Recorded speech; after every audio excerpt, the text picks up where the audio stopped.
Booyah! It's your boy Talent. You know what it is. Don't take it personal. It's just comedy. Rocking with F HOLLYWEIRD, and you should too. Alright, let's get it popping. F HOLLYWEIRD. Look out, baby. Coming your way. Deuces.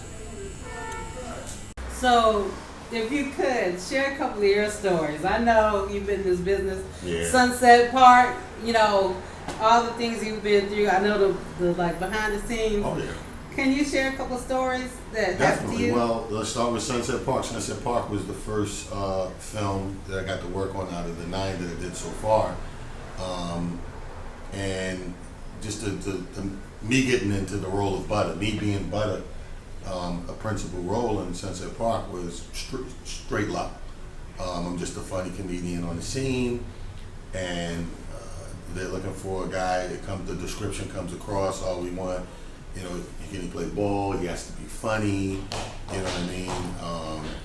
You know, and all these things. So a guy gets the word to me, who was one of the executive producers of Def Comedy Jam, is like, "Yo, I think you might fit this role. Go down there."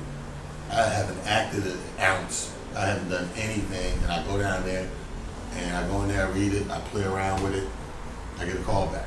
I go in the second time, I read around, play with it, I get a call back. Then I'm going to read it along with Rhea Perlman and the director. I go down the third time. I get the final call back, which is not to read anymore, but to go to a gym and play ball with real ballers.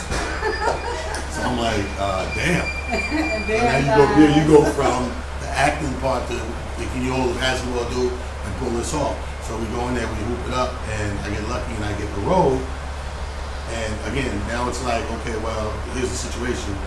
We're shooting this sucker in LA. You know, you're gonna move out to LA, we're gonna put you up, we're gonna get you big, you're gonna get paid, this is blah, blah, blah. And I'm like, all this is happening so fast, but of course you're not gonna back down from the opportunity that you so waiting for. You know, I mean, it broke through early, but I'm gonna take it. So I go to LA. Now there's so many stories in Sunset Park alone, like actors going to jail, like actors fighting on the set.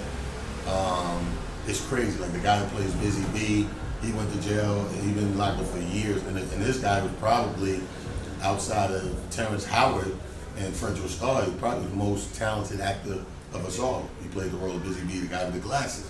He was in Ill-Gotten Gains. He was in Spike Lee's Get on the Bus. I mean, he was just like Tales of the Hood. He was just doing his thing. But anyway, he got linked up in something in South Central, 8-10 years, whatever he had to serve in jail. Then you had another guy who, people don't, it's funny, see, this is how Hollywood works. There was another guy in the script named Kurt. His character was Kurt, and he was probably going to be like the 5th or 6th principal with us guys talking. And this guy was always late to the table reads, or sleeping at the table reads, or he was just a problem to work with. So Danny DeVito, who was producing the film, all of a sudden at the table reads, he was just giving this guy's lines out. Fast forward, we go through the movie, the guy don't have no lines. By the time it's all said and done, he's an extra. How crazy is that ish? Wait a minute, so did he get regular pay or extra pay on that? He got extra pay, but no words. Sometimes you take, you know, forget this check, I need to say something. Call this camera, I can't talk.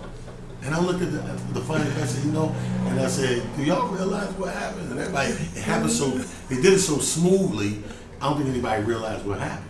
And another funny story, a weird story is Terrence Howard, my dude, love him for life. He's a nutbag, you understand me? Love that boy, but he crazy. This dude in the middle of the shoot, here's a funny story.